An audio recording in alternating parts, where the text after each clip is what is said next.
Wa qat'i 'anil ihtimam fil waqtil mustaqbal. Jangan terlalu mikir ke depan. Jangan terlalu gelisah nanti gimana. Yang bisa kamu lakukan sekarang, lakukan sekarang. Ke depan serahkan kepada Allah, hal yang gaib kita enggak tahu. Terlalu khawatir tentang masa depan buat kita hidup gelisah. Yang bisa kamu lakukan yang terbaik sekarang, hasilnya serahkan kepada Allah. Orang beriman seperti itu. Wa 'anil huzni 'alal waqtil madhi. Dan juga putuskan diri kita dari perkara yang menyedihkan kita dari masa lalu. Jangan dipikir melulu. Walihada ista'adzan Nabi sallallahu alaihi wasallam minal hammi wal hazan. Oleh karenanya Rasulullah sallam berlindung kepada Allah dari al-ham wal hazan. Al-ham adalah kekhawatiran tentang masa depan, al-hazan adalah kesedihan akibat masa lalu.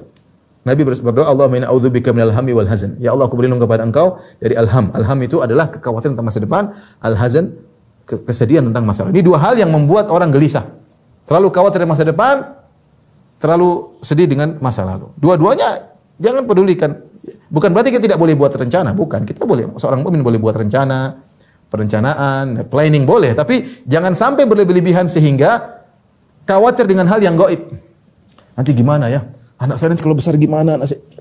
Biar aja anak besar dulu, nanti depan baru kita pikirkan. Tugas kamu didik anakmu dengan baik.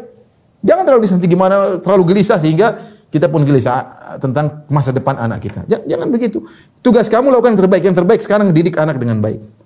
Masa depan serahkan sama Allah. Allah tidak akan menyalahkan kamu kalau kamu sudah berusaha dengan semaksimal mungkin. Kita orang beriman berusaha ya. Berusaha kemudian jangan terlalu terikat dengan kekhawatiran masa depan dan jangan terlalu bersedih dengan masa lalu.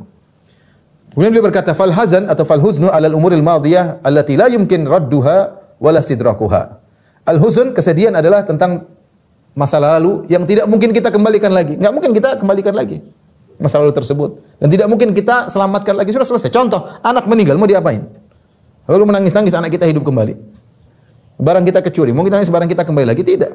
Sudah selesai, sudah lewat. Tidak mungkin kita perbaiki. Waktu sudah berlalu. Wal hamul ladzi yahdutsu bisababil khauf minal mustaqbal. Adapun alham adalah kekhawatiran yang rasa takut yang timbul akibat masa depan. Khawatir tentang masa depan. Fayakunul abdu ibna yaumihi. Kata beliau, hendaknya seorang hamba itu adalah putra harinya tersebut. Artinya dia sibuk fokus dengan harinya tersebut.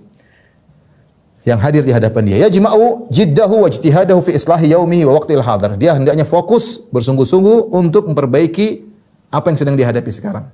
Fa inna jam'al qalbi ala dzalika yujibu takmilal a'mal. Kalau dia fokus, maka pekerjaannya akan sempurna. Wa yatasalla bil abdu anil hammi wal hazan. Dan ini bisa melupakan dia tentang masa lalunya yang selalu menyedihkan dan kekhawatiran yang berlebihan tentang masa depan. Contoh seperti sebagian orang, saya dapati sebagian orang misalnya, karena adik-adik di kelas terkadang minta nasihat. Misalnya di kelas di Universitas Islam Madinah. Ustaz, nanti gimana kita kalau pulang mau ngajar di mana? Enggak usah, kamu enggak usah mikir itu. Kamu sekarang belajar dulu semaksimal mungkin. Belajar agama yang baik, nanti urusan depan urusan Allah Subhanahu wa taala. Dia pikir nanti gimana, nanti kalau dulu sebagaimana, nanti kalau terlalu berlebihan mikir ke depan. Enggak usah. Nah, kita latih juga anak-anak demikian. Anak nanti udah kamu belajar yang benar. Sekarang kamu Allah mentakdirkan belajar, ya udah belajar yang benar. Fokus pada pekerjaan. Masa depan serahkan kepada Allah. Masa lalu jangan terlalu dipikirkan.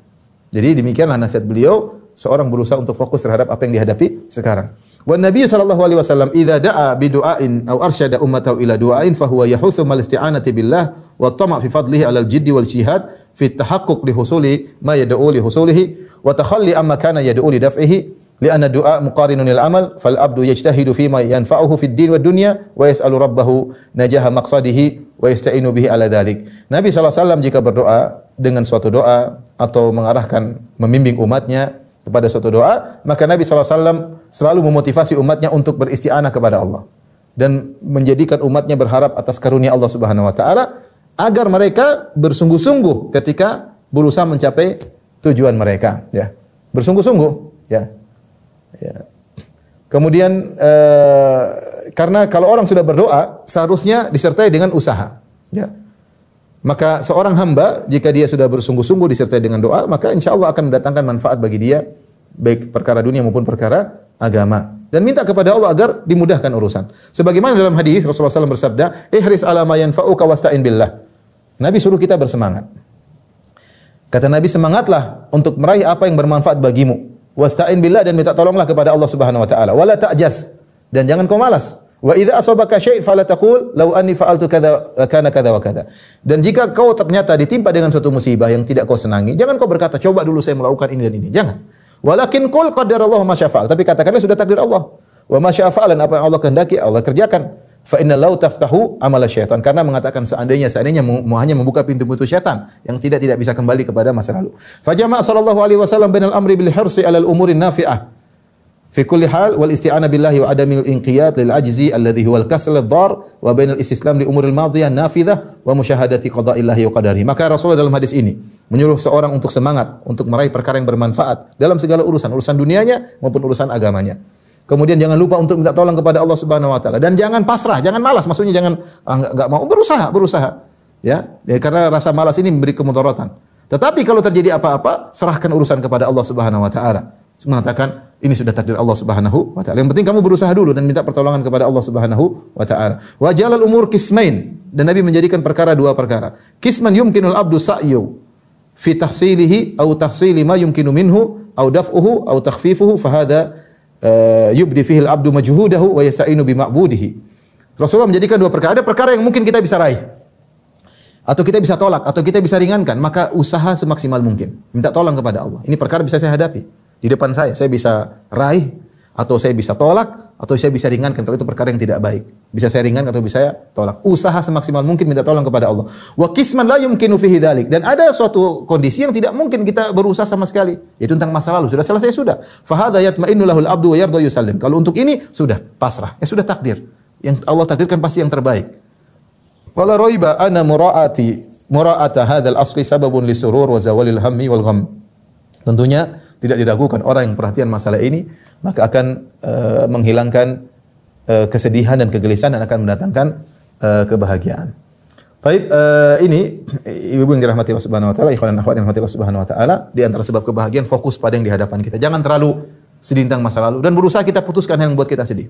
Makanya sampai dalam syariat seperti dalam mazhab Syafi'i, makruh hukumnya kita takziah lebih dari 3 hari.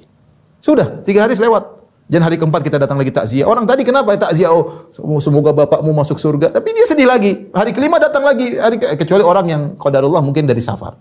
Tapi kalau kita tetangga, jangan kita datang hari pertama, hari kedua, hari ketiga, hari keempat, hari kelima. Orang itu sedih melulu. Maka Imam Syafi'i mengatakan makruh kita takziah lebih dari 3 hari bagi orang yang tetangganya. Beda dengan orang yang safar baru datang. Kenapa? Imam Syafi'i mengatakan li'anna dzalika yujaddidul huzn.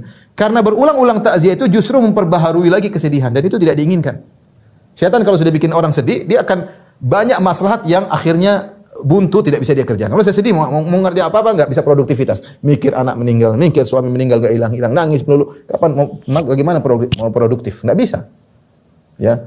Oleh karenanya seorang agar bisa menghilangkan kegelisahan dan gundah gulana, fokus dengan apa yang dihadapi sekarang.